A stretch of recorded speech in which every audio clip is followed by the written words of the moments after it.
Abusua no wase na yensam akwa babiem emra GH report so na ensem bi aba betodwa sesi a kyese ekwan a LUMBA ne dev certificate ho nsensem asa apie na yesi Sierra akotwa ntro bi age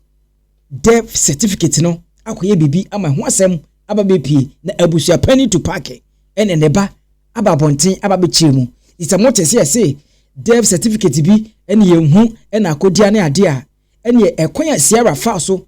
etwa ntro age sa dev certificate na busua eno nsem ewo hanom a mede ebro no nya bi etie na mesre nyabotre ni entie Sierra ene enchechemu a konam so ema ne sa ekoka dev certificate to park ebusuapani ne ba ababonten ababechimu ose ebusuafo me mama official pabro nya de no wamfa mba nye wadwense wonte me beba ala you see sometimes se metise amafo DDL atema na mo person mo claim se DL ye sansani kohwini bi chese na ye mesre sa dev certificate no nim de enti a Sierra nsa kan ne ma me de naba Charlie na ya Sierra mom na wone hoketo no okay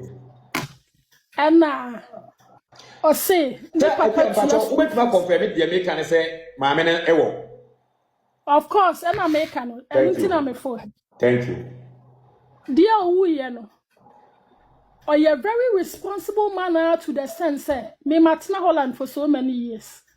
and chim opera at Germany into him the American say normally primary schools you meant to your school fees even UK have primary into your school fees but this man was able to take Nema to school a private obetua such a man allow your koshini and amibusa enti one time Sierra Fred that say school was so tua bibi kakra nsa na wawie school na omo han na ne papa so na tua na sesi a ne papa wu no obehia death certificate to tell them so omo giving a little time what you say that was when that yem shishini say eh enti ye be pam na fi school na nam so yem pam na brofo ntisa but then so here dia sata mala na nsensem ni ntokwa yi mai na wa say omo ma akola ne copy edico school see the be you know ono so asumba dwene de esua de ama omo sampa ne papa na tua ne school fees a woni ho ampa enti say ne sensensema bana wutimi capitalize on that to use this say what the be letter of administration ala na chese me hwa me hu ne me nka na me hu I don't get it minim ne maami AKOSUA no opeso wo yeduru ena minim ne wo mo ka kire ne wo push ne ye chese medwunu ho a menti ase wo se wo ye yire court so se wo ye yire court amma wa kwanya se bra na be ye ukunukuna wanya adaje amba wanya adaje am wo busuani bi ensi wo but ene no nipa kro na wantimi ambe hwe nanim antimi amehwe no wo se nya ne ho adaje ebe penny properties dia na se ala fiti day one asma de bia wo ka se maami pejapade na se siso enti nya DL nkwa na ye prophet na se wo Alabama also ye prophet nibi enko yes adan a yes kuna mu travel and talk yes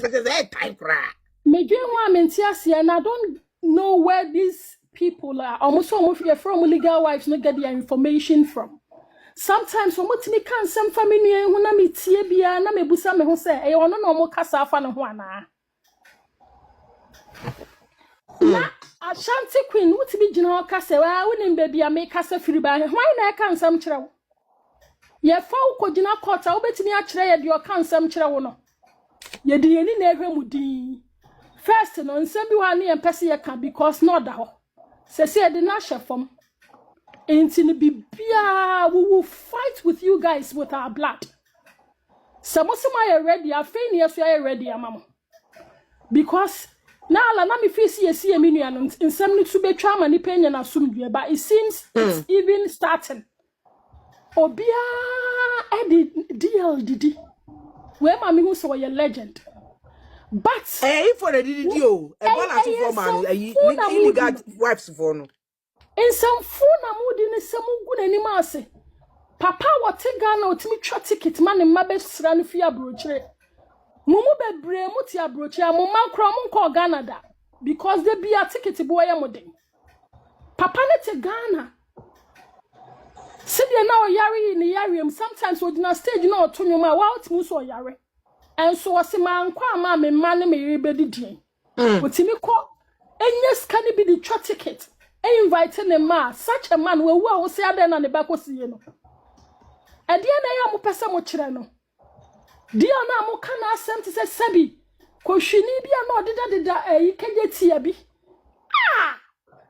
yesi osuno to for ma abua bia boni bia mpa na dia otiase na mumu bi na mo mfere no Saliman wo abusanti ensem no koye ese no woto ase ensem ehhehye empase Kirabosom Osofo Kirabosom ababonten na ono de ODO Bronii na obeka bi ede ama no sa AKOSUA SERWAA wo si ODO Bronii o yenti asem a Osofo Kirabosom potential president so for so ne onpe bosom asem yanko ne nkutie ne nsem o kae e fada LUMBA ODO Bronii ene AKOSUA SERWAA nsensem no yase bi bisa choka ekoso aba eye LUMBA eyere momienu wadwe nkyere ewo the American say 17 years AKOSUA SERWAA etra de krumo no entimbacho wa hunu da se LUMBA wo baako wa wo mienu wa wo miensa wa wo nan wa wo num ne nsia wa hunu now me nhwe into that very 17 years no free say enoma ene fidi LUMBA na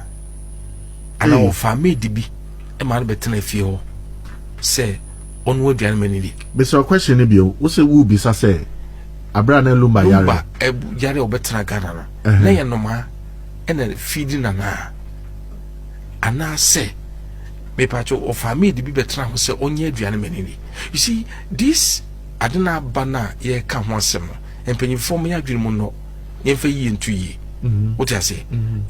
because sa certificate sem no there is neither here nor there certificate e mankwa certificate mi hwe nipa certificate manipa enya homeje what I say nipa somebody to pattern you keke obetra won chen ebitwitwu na embeso nsa be you say kra e ma onyini che what I say me LUMBA shia airport e ban yare ne pempen so bana what I say me ye ya pa me kotra jam ni din komo ano se papa okay ya no ebe me ka via mi chatro rofi nti me ye na me ka se we de we here bibidro bi no so egusu ye kakra kram so okay oku na ne kwa ni se say na mse na no wa slimu pa na mse na ne backbone ne besi ne waist no nti na bribia no ye nti no me hu se nia minua ba no aye no Bronii no sanefe no okay ODO Bronii no also the Prisla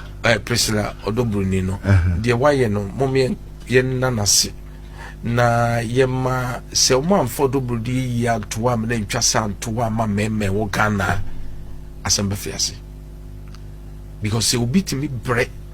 etimi hwe nipa 17 good years emma nitimi trase che na wo wie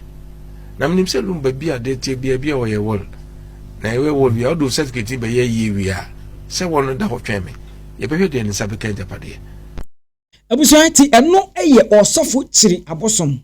eno ne brof yesey enti Abosom so ede ne ho agimu a okọ grant interview edi nkomo edi afa ho onya bia wuti ye no ntimi wa wo hwa mi se wo ye team legal wife obetimi a kire wadwene e de afa KYIRI Abosom ensem ne ho wo ye team side chicken so a obetimi a kire wadwene e wo comment section na abuso ensem ni nyina ko ba sei no ene ye se LUMBA air trend e one side Bishop Kobresi ama Ajagrajah ono so air trend na na nota enso hwewa wo se hwewo kodwo kansa eke kan adwene e de kire no na yenkotie nkansa nso ensem a wo de e ma na ye nyina Ajagrajah. How? The one na nya no. Adentina. On so fancy as any pana. And so we moving our TV station. Na se nipa na Christiani. Na officer kokot. Na was kantino. Obetimi ama asam na che. Na tambe ne sika hye waje akidi a. Obobo bia wachi akuoto atwere. Na me dia menya ne se. Obodua na obobo nkwase dua bi. Kwase dua obobo ne se. Se dia ne nyaza nipa na enku ne maame ne papa na busuafo abada busuafo no so nka ho. Yaba sese IGP Ghana benifo fo ne sifom na sani bo obodua bia do maame sami na mawia dia gbomi nkwa medua because konfo owunisan no wa wadi batam ana badi watam na wani nyinwa dimi nkwa matam opa bomudua ana afanya mi chiamka na sa wo san ho na do obi a wonka ho wotena bo chire wotini nu wotini sabi wotini Nigeria wotini Togo wotini Canada wo sani pana wo ye djuma obre wa kwantuo mu wo sma body o Ghana ele sani pana adase bi common sense ya besa Ghana mpanifo Mr. Ghana mpanifo anedoma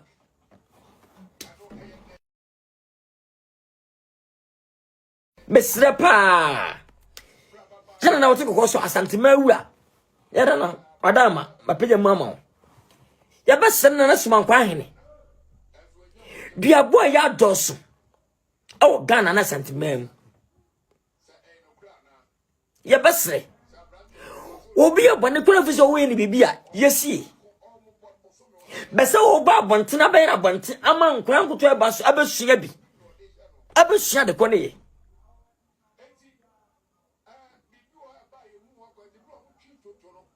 yebesre enkura ba wiase na mu ye smart eti bia ba ye bone TV so ye bone social media so ye bone abontene aye ba na nkwatwe wahia ufise de na akura no abema no abaya no ede obesua afiri saadi kuro na kosino sagobi bodua awa bontene awa mansanim ananka ya frɛ no abone kabi asada ndwela gurusu kubusua nyansa na medie nanse kumase no obi bobia mja honom betikam takwasi no wo bodua no wo boni pani dua wo se wo de nipa no maame na ne ma ne nananom adase common sense eden kwase bi abono no eden kwase bi abono no obi bi wade na wo boni dua ofise unya daje emo ni dua uwa daje dia bonu ko ni dua na nya ni dua ko dase san kwase bi abamo bono san kwase bi abo unya daje entim ekunipa na entim ko dase emo kwase bia so ofise obi bi wade na wo boni dua ma na wu na entim ko da sabe enso na sia emo dua munya san kwase bi abo no nipa na wo wi wade no usanti obasoa na wache wadwene ene team legal wife or say we move team side check mona muso mo de mo de ayede ato aso abusia ye fa nsem no ensia isabishia